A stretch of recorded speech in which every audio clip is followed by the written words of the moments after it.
There's a story in The Sun today.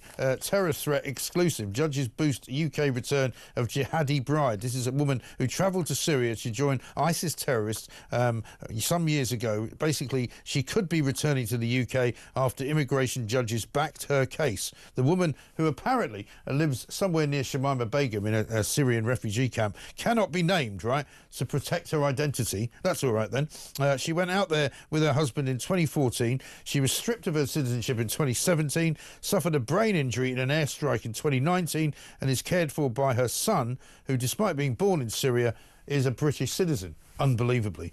So she, in fact, may be on her way back to this country thanks to the softly immigration judges. Dr. Paul Stott is here, Head of Security and Extremism Policy Exchange. Dr. Paul, very good morning to you, sir.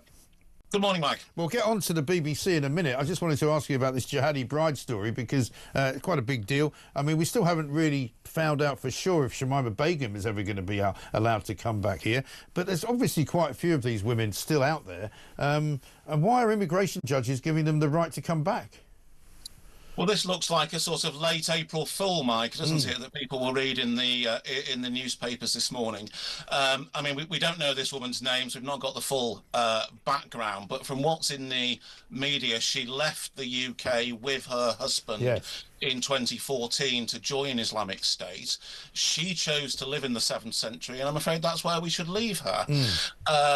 The argument seems to be that you know, she's suffered an injury in an airstrike. She's got a son who is somehow a British citizen despite being born. Yeah, how does that work? Yeah, I've no idea that this young man has never lived in this country. He was born in Syria, and indeed the mother was stripped of her British citizenship. That was entirely the correct thing to do with those who go off and join Islamic State, and that's where the matter should end. So really now the ball is in Yvette Cooper's court. She's going to have to get this right, because once we set the precedent that these women can come back, even in cases such as this, where they've been stripped of their citizenship, it will never end. Yeah, you're absolutely right, because there's an awful lot of them still over there, because we talked to a guy called Alan Duncan, who's in and out of there quite frequently, and has interviewed Shamima Begum in the past, and he tells me that these refugee camps are vast and full of people who went there from Britain. Yes, there's certainly, I mean, you see figures sometimes in the dozens, and then obviously people will have had children whilst they've been over there. But no, we're under no moral duty or political duty to take these guys back. If we're under a legal duty, the government needs to change the law. Absolutely. Let's move on to the BBC, because they're in trouble once again. They had a BBC News article about Eid, which was written, I guess, last week, the Muslim holiday that marks the end of Ramadan. Even Tom Tugendhat has had a go at them, and he's not exactly, you know, the world's most right-wing Tory MP. But they basically used the controversial term reverts for people who have converted to Islam, because apparently in the Islamic faith the belief is that everybody was born a Muslim, so that if you suddenly decide to convert to being a Muslim, you're actually reverting as opposed to converting.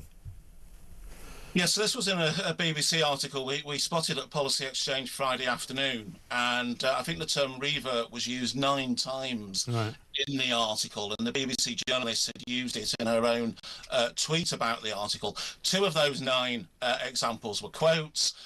You know, if people are using that term themselves, it's entirely legitimate to quote it. But it is a loaded term, it's a contentious term, and as you say, it's one that seems to suggest that everybody is born Muslim. I think the argument is that there's a particular, you know, we're all born with a relationship with God, and if we aren't brought up Muslim but return to the faith, or turn to the faith, convert to it, then we are reverting to Islam.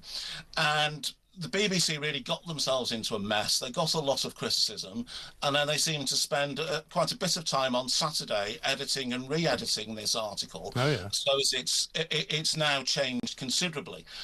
I think, though, there's still questions here, and we need to hear from the BBC a bit more detail. You know, who commissioned this article, why it was commissioned, what oversight there actually was, what editing it went through, and really an explanation as to how the BBC has got such a lack of touch on these issues. Because, you know, revert, it's a term with, I think, for those who are atheists or secularists or who follow other faiths, it's got a sort of supremacist tinge to it. But it's also not true, is it?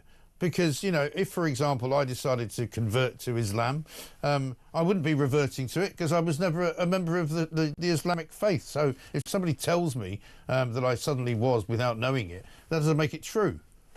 No, it's extremely curious, Mike. And what the BBC now need to do is really come out and explain themselves, talk a little bit more about this process. But I'm afraid these issues will keep happening because I just don't think it has the touch for recognising what the majority of the public actually feel, understand, etc., etc. This is the national broadcaster. Yeah. And when it keeps getting itself into these issues, there's clearly a problem. Yeah, maybe the BBC should revert to an unbiased media organisation like it was set up to be by Lord Reith. Well, I'm not sure what Lord Reith himself would make of this sort of thing, but I think the main issue going forward for the BBC is, you know, how does it respect its licence payers? Yeah. How does it get this right, and how does it avoid these mistakes in the future? And isn't it funny that the mistakes all seem to be made in the same direction, though? Well, that's the point I was alluding to, Mike, when I really talked about it. Its lack of touch, its lack of recognition of what's, I think, the majority of the public. And the BBC spends a lot of money on it, on its diversity programming, on its on broadening its recruitment base, and there's some justification for that. But it's not particularly good at recognising opinions of some of the groups who've been unhappy, who've been critical of this article, and who, as I said, make up the majority of the country. Yeah, absolutely. It's a no-brainer for me. I don't know why it's not for them. Dr. Paul Stott, great to talk to you, Head of Security and Extremism and Policy Exchange.